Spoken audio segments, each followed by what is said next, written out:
Após dar um chega pra lá no grande mago, o rei dos espíritos deixou claro que os espíritos não costumavam se envolver em assuntos humanos, exceto quando eles afetavam os invocadores. Falou que não foi com a cara dele desde o primeiro dia que o viu. Sabia que ele poderia estar tramando alguma coisa. As atitudes dele eram muito traiçoeiras.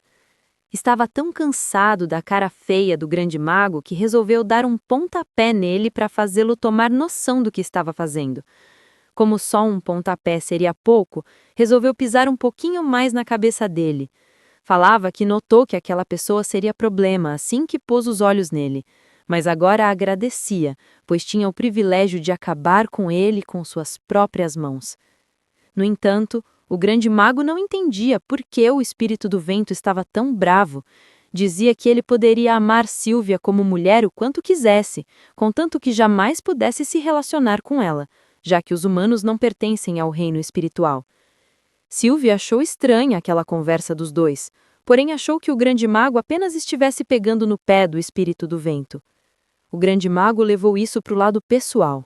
Dizia que, a julgar pela reação de Sílvia, parecia que ela não tinha ideia daquele amor que apenas o espírito do vento sentia sem ser correspondido. Perguntava a ele como era amar alguém por tantas eras e, no entanto, viver escondido, como se seus sentimentos não fossem nada.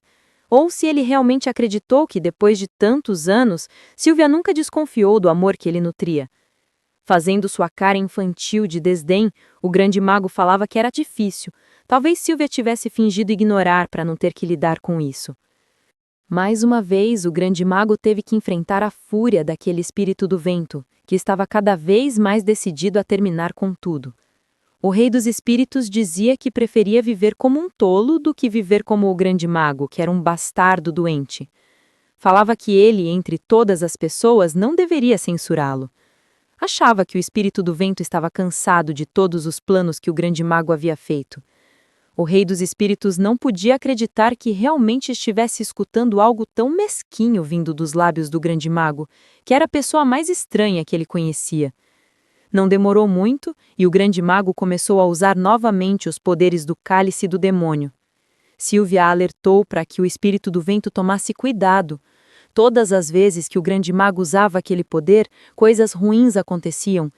E daquela vez, o grande mago estava prestes a cortar para sempre o cordão mágico que ligava a invocadora ao rei dos espíritos. Assim, o rei deveria ficar preso no mundo espiritual para sempre, já que o cordão que conectava as almas deles seria rompido, rasgando o próprio coração do rei dos espíritos. O grande mago avisou que não teria piedade dele. Iria cortar a única ligação que mantinha aquele amor ridículo vivo.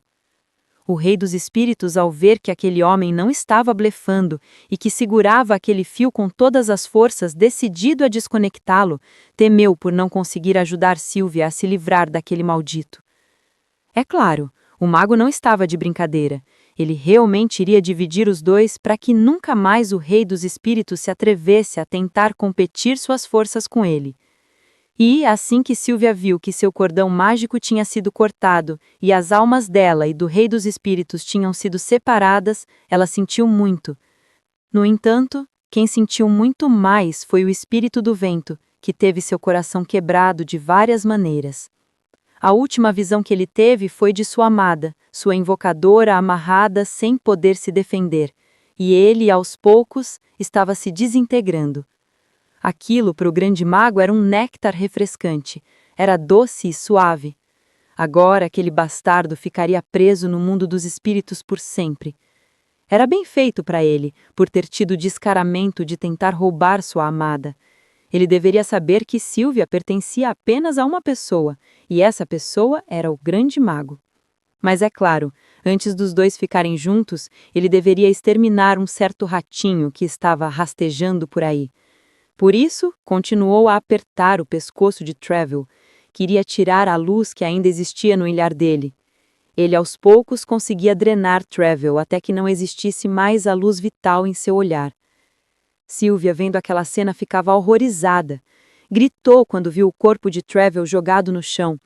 De onde estava, ela gritava para ele não se deixar vencer, para acordar e ficar junto com ela para sempre. No entanto, era tarde demais. Tudo o que ela havia temido havia acontecido. Aquele maluco tinha separado de vez Travel dela. E ele agora estava animado. Dizia a Sylvia que finalmente ela deveria aceitar o que sentia por ele. Os dois ficariam juntos e não teriam mais aquele rato imundo para dividi-los.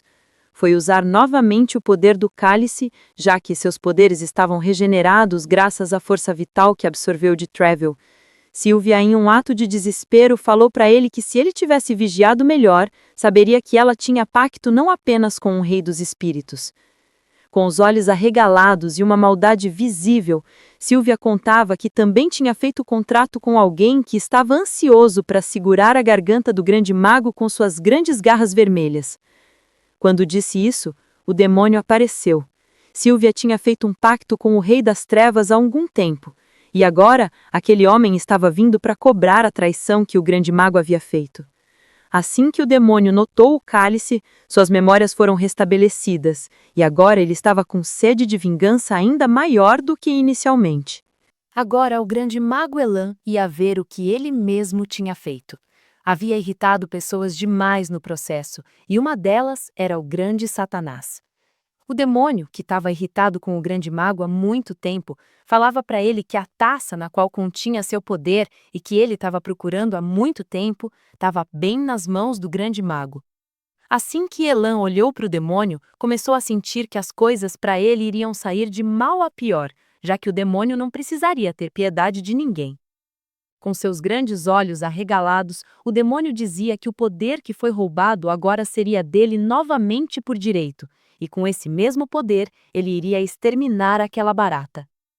O grande mago tentou fugir, achava que poderia enganar Satanás pela segunda vez.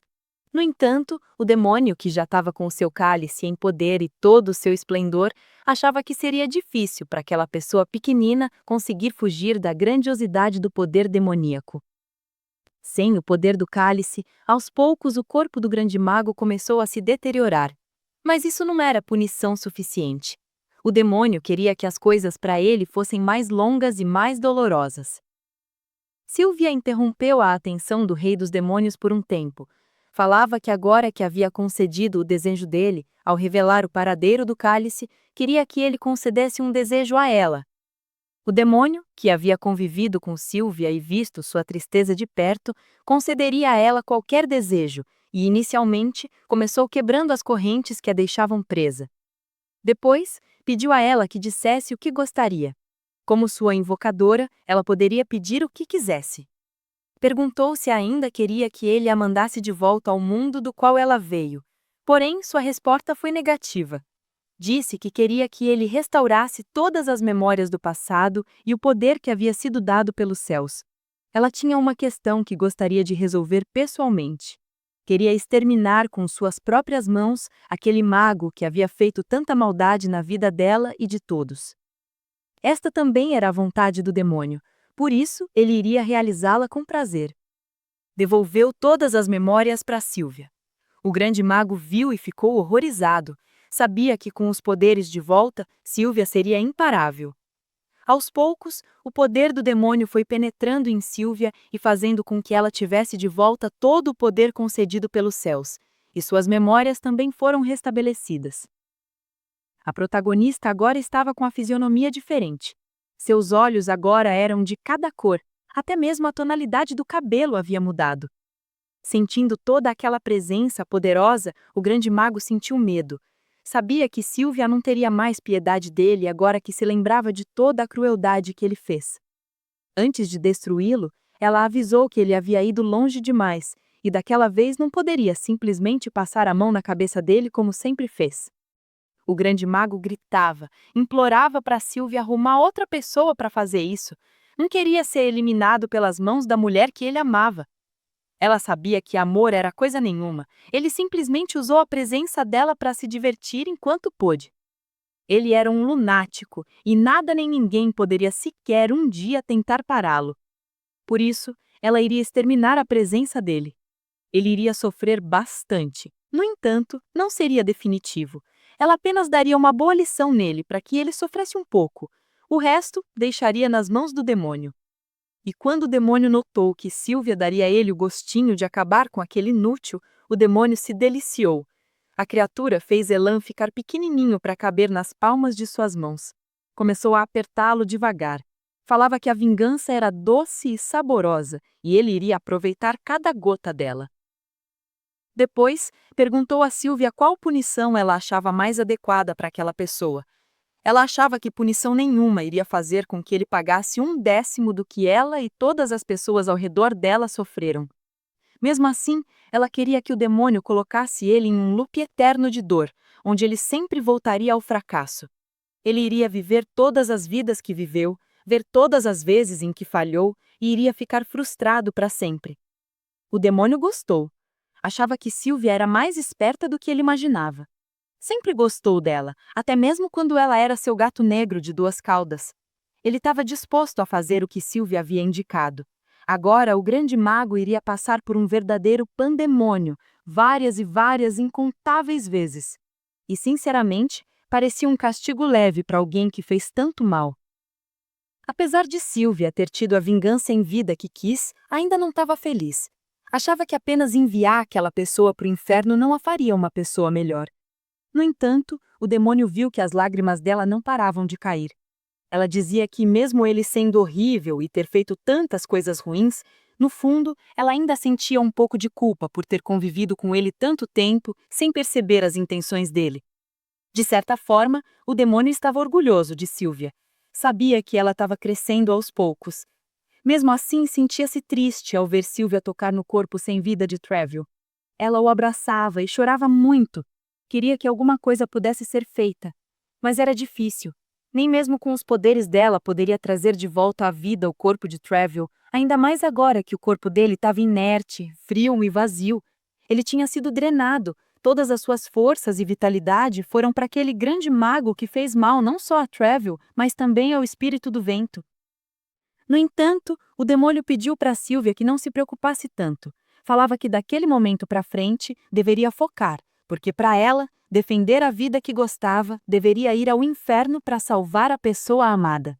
Quando viu o demônio dizer a ela que ainda era cedo para se desesperar, ela o olhou, querendo saber do que ele estava falando. Ele dizia que ainda existia uma possibilidade. Apesar de o garoto ter sido ferido pelo poder da taça, havia vestígios do próprio demônio em sua alma. Por isso, o demônio poderia enviar Sylvia para resgatá-lo, já que ela também tinha traços do poder da taça devido às experiências que teve com ele. Ela chorava aliviada, sabendo que se esforçasse bastante, poderia ter a chance de salvar Treville.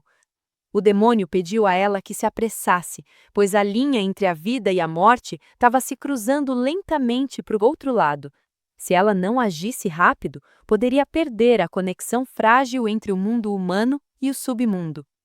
Falava que o grande mago havia sido bastante ingênuo quando empurrou o poder do cálice para dentro de Sylvia. Por isso, agora ela tinha o poder de percorrer o tempo e o espaço e assim poderia salvar seu queridinho. A alma dele já estava no submundo mortal. Contudo, ele poderia voltar vivo de lá. Além disso, também havia vários espíritos ruins que caçavam almas pelo caminho. Os arautos da morte estavam sempre à espreita, buscando as almas vivas para tirar vantagem.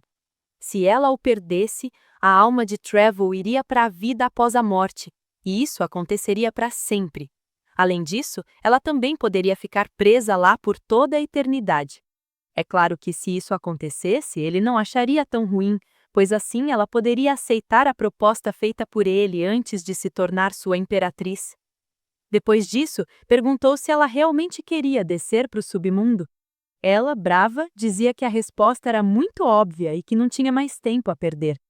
De certa forma, o demônio gostava da maneira ousada com que Sylvia levava cada coisa que pretendia fazer, determinada do começo ao fim.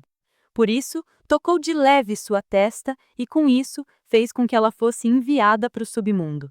Ele até mesmo desejou sorte para aquela humana, até porque, se falhasse, ela poderia ser a imperatriz do inferno. Assim que Sylvia chegou, foi surpreendida por um dos demônios. Eles estavam famintos. O cheiro de carne humana e o sangue que percorria em suas veias os satisfaziam, pois finalmente teriam uma alma fresca. Por isso, Sylvia perdeu um bom tempo lutando contra aqueles seres que de toda maneira queriam provar o sabor de seu sangue e sua carne. Apesar de serem muitos, e agora que ela tinha seus poderes naturais de volta, isso poderia demorar, mas não seria impossível. Ela iria abrir o caminho e chegar até Travel. Nada e nem ninguém poderia pará-la, já que ela estava decidida a não deixar Travel cruzar o rio entre a vida e a morte. Enquanto isso, Travel já partia. Ele estava dentro daquele rio que conduzia a outro lugar. Quando olhava para cima, tinha a sensação de estar esquecendo alguma coisa muito importante. O pior de tudo é que ele não sabia quem ele era ou para onde estava indo, mas sentia aquela vontade inexplicável de prosseguir a caminhar. Mesmo tendo aquele desejo de saber do que estava se esquecendo ou o que poderia encontrar pela frente, esperava que, se encontrasse algo importante, os céus lhe dessem uma oportunidade. No entanto, ele já estava se afundando, parecia que não tinha mais tempo. Foi então que Sylvia chegou na hora certa para defendê-lo. Gritava para ele parar de usar suas forças e não se deixar abater.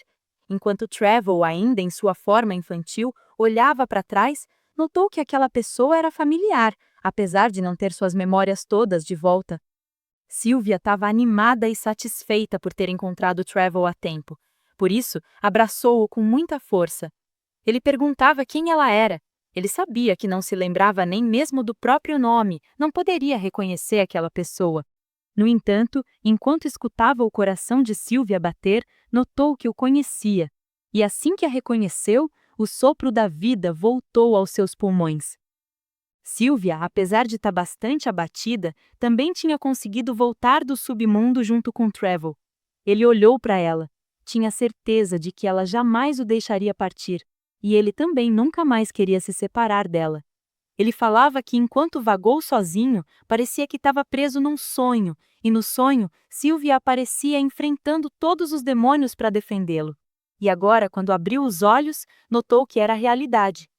Ela dizia que é claro que sim, já que eles prometeram que ficariam juntos para sempre, e perguntou a ele se ainda se lembrava da promessa. Enquanto os dois se abraçavam, eram observados pelo demônio, que achava bastante interessante tudo o que tinha acontecido. E, já que Sylvia conseguiu ir ao submundo e voltar, ele iria liberá-la da função de ser sua imperatriz.